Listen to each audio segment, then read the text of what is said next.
여러분, 영상을 보니까 어때요? 이 사람이 만든 영상이 굉장히 다양하거든요. 근데 되게 신기한 거 많아요. 여러분들도 한번 찾아보세요. 근데 영상에서 되게 재밌었던 게 뭐냐면 수성, 금성, 지구, 화성은 굉장히 작은데 목성, 토성, 천왕성, 해왕성은 굉장히 컸어요. 물론 태양과 비교하면 모든 행성이 훨씬 작지만요. 근데 왜 이렇게 행성 간의 크기가 차이가 있을까요? 태양과 비교적 가까운 수, 금, 지, 화는 작은데 태양과 비교적 먼 목, 토, 천에는 클까요? 여기 태양이 존재합니다. 그리고 태양과 비교적 가까운 곳과 먼 곳이 있죠. 태양과 가까우면 온도가 어떨까요? 당연히 높겠죠. 반면 태양과 먼 곳의 온도는 당근 비교적 낮을 거예요. 자, 그러면 먼저 태양과 가까운 곳을 생각해 볼게요. 온도가 높으니까 여기는 온도가 높은 곳에서도 녹지 않을 수 있는 물질들이 살아남겠죠. 그래서 녹는 점이 높은 물질들이 남게 됩니다. 그것이 바로 규소와 철, 그리고 니켈이에요. 그런데 이 물질들은 원래 이 태양계 성운 안에 매우 적은 양밖에 없었어요. 그러니까 얘네들이 남아서 뭉쳐져 봤자 양이 별로 없는 거죠. 그래서 이렇게 태양과 가까운 곳에는 비교적 작은 암석으로 된 행성들인 수성, 금성, 지구, 화성이 형성되었습니다. 반면 태양과 먼 곳은 온도가 낮으니까 녹는 점이 낮은 물질도 살아남을 수 있었어요. 그래서 얼음, 메테인 같은 물질들이 응축합니다. 그런데 이때 태양계 바깥에 밀려나서 흩어져 있던 수소와 헬륨과 같은 가벼운 기체들이 이 응축된 물질들의 중력에 의해서 끌어당겨져 가지고 아주 크게 성장하게 된 거예요. 왜냐하면 수소랑 헬륨은 굉장히 많으니까 우주에. 그래서 결국 태양과 먼 곳은 아주 큰 기체 행성인 목성, 토성, 천왕성, 해왕성이 형성되었습니다. 이것이 바로 태양과 가까운 곳과 먼 곳에 완전히 다른 성질의 행성이 형성된 원리입니다.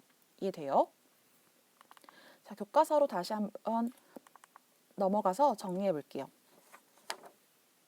31쪽입니다.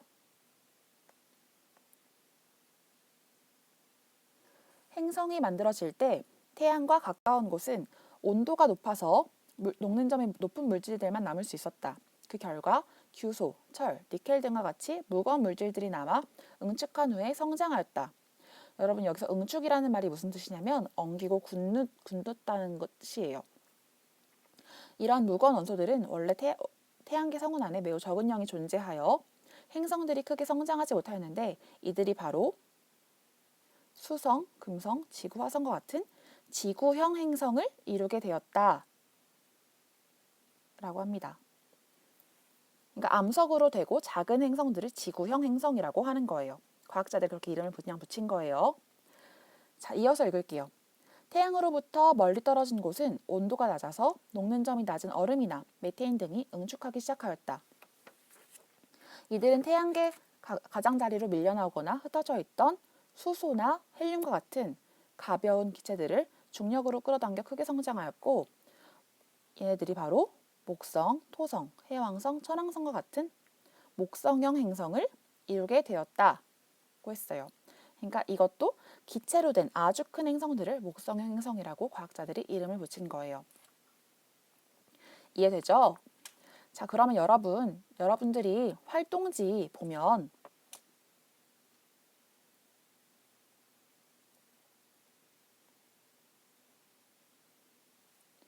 여기 아래에 행성이 만들어질 때 지구형 행성과 목성형 행성이 왜 다르게 형성되었는지 각각 설명하라고 돼 있죠. 여러분들이 방금 배운 내용을 토대로 빈칸을 채워주면 됩니다. 알겠죠? 자, 여러분 정리를 마쳤나요? 그러면 우리 조금 전에 쌤이 보여준 태양계 그림 있잖아요. 이렇게 태양계를 그림으로 그린다면 태양계 행성의 크기는 얼마나 작게 그려야지 실제 스케일에 맞게 그린 걸까요? 이 의문을 품고 실제 스케일의 태양계 모형을 만드는 도전을 한 사람들이 있어서 여러분들한테 소개해 주려고 해요. 내셔널 지오그래픽에서 실제 태양계 스케일을 반영해서 태양계 행성의 크기, 거리를 고려해서 태양계 모형을 만드는 영상을 찍었는데요. 그거를 시청해 봅시다.